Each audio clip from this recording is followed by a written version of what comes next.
All right, so get this. You asked about the link between body temperature and lifespan, Right. and we found a study that's going to make you think twice about, cranking up the heat. Oh, yeah.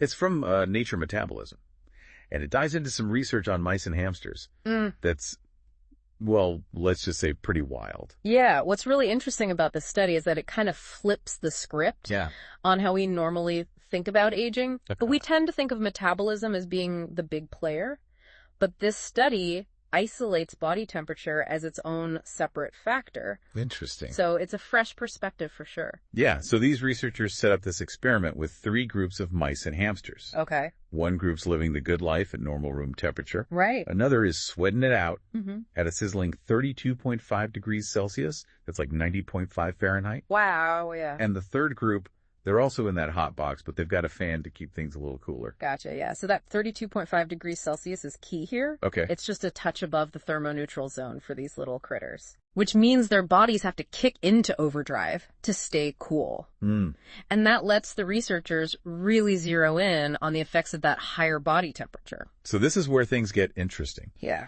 The mice and hamsters in that hot, fan-free environment, they had significantly shorter lifespans. Uh-huh. We're talking a 21 to 30% reduction for the mice Wow. and a whopping 28 to 40% for the hamsters. That's huge. Yeah, that's not just a little dip. That's a serious plunge. Yeah, you might be thinking, well, duh, being overheated can't be good for you. Right. But here's the thing. The animals living in that normal, comfy room temperature, they live the longest, as you'd expect. Right. But the real surprise is what happened with the fan group.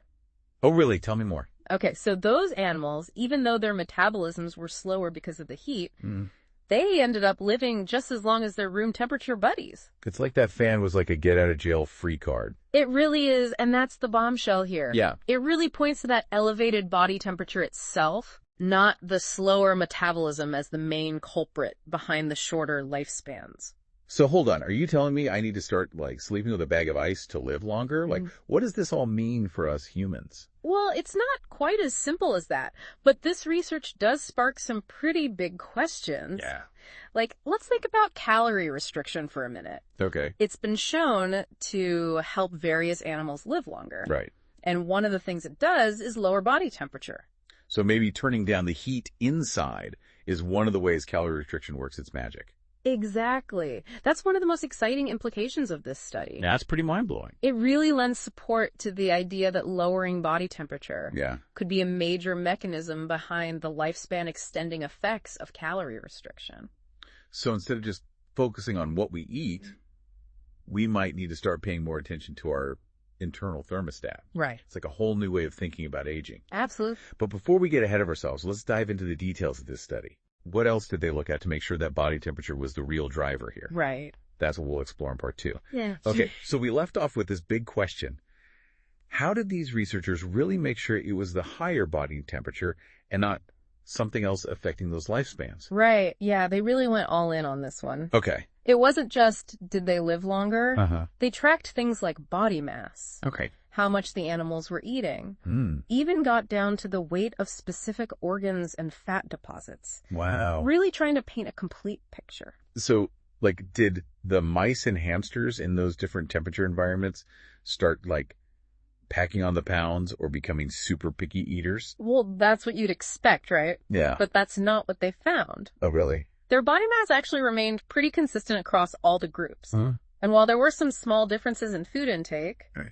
the animals in that hot environment without the fan actually ate less than the others. So it wasn't like they were overindulging and getting obese, and that somehow led to shorter lifespans.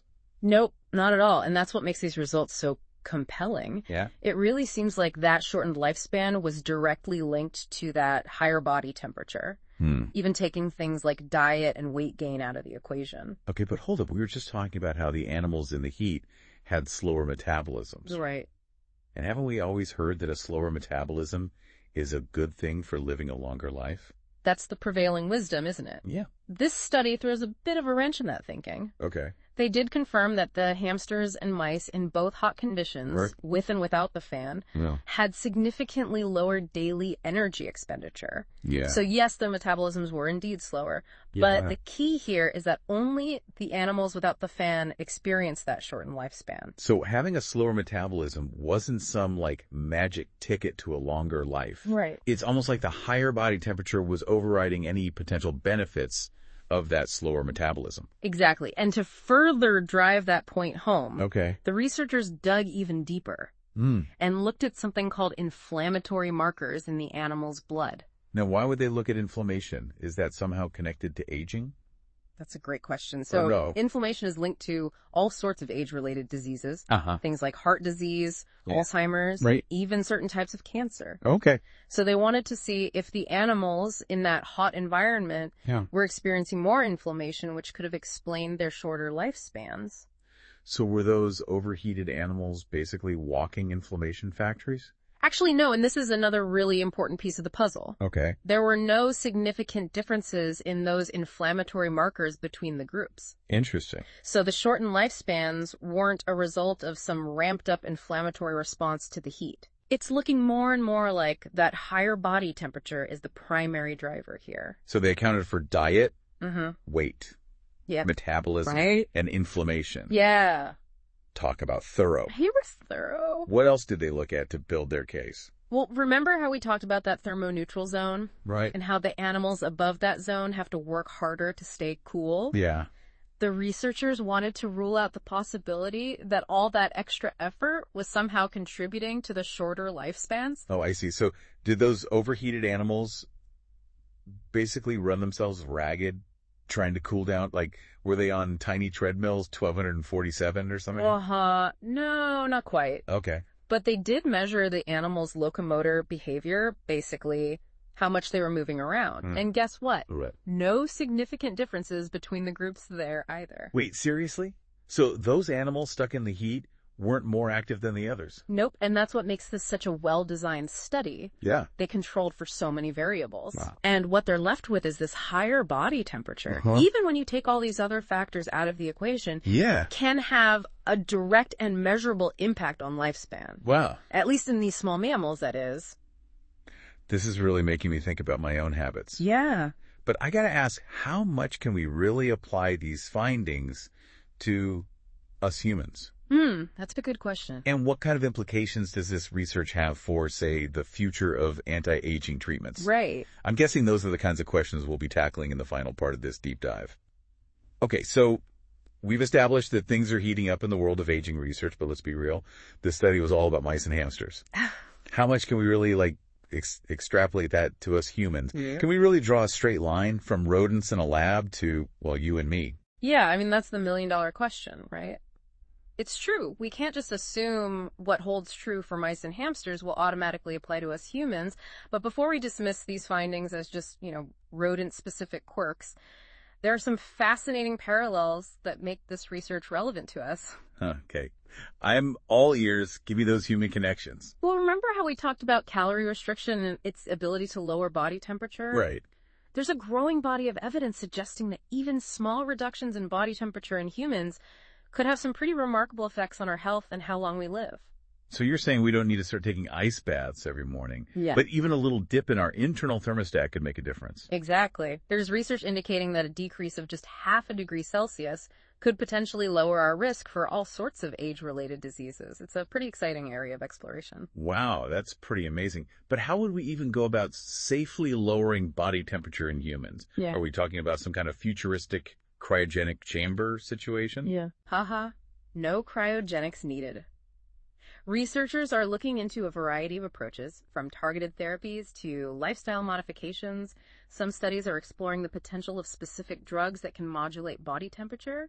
Imagine that, a pill that cools you down from the inside out. That's wild. So instead of popping a pill to slow down our metabolism, we might be taking one to adjust our inner thermostat.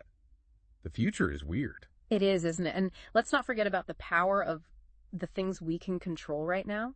Things like making sure we get enough sleep, managing stress levels, even just being mindful of the temperature of our surroundings. All of these factors play a role in regulating our body temperature. This is starting to sound like a whole new frontier in anti-aging research. It's like We've been looking at aging through one lens, metabolism, and now we have this whole other lens to consider, body temperature. I like the way you put that. It's almost like we've been watching a movie in 2D and now we suddenly have 3D glasses. This study has blown open the doors to a whole new set of questions and possibilities. Who knows what kind of groundbreaking discoveries are waiting for us down the road? So after this deep dive, what's the biggest takeaway you want our listeners to walk away with? What's the message to remember? I think the key message is this. Don't just focus on what you eat. Pay attention to your internal temperature, too. It might be more important than we ever realized. It's like we always say, knowledge is power. And knowing this about the potential link between body temperature and lifespan could be pretty empowering. Who knows? Maybe one day we'll be able to fine-tune our body temperature as easily as we adjust the thermostat in our homes. Pretty exciting thought. Oh. Well, there you have it. That's a wrap on our deep dive into the fascinating world of body temperature and lifespan. We've journeyed from mice and hamsters all the way to potential human applications. And I have to say, I'm walking away with a whole new perspective on aging. And as always, the journey of discovery never really ends. So keep asking questions, stay curious, and until next time, happy deep diving.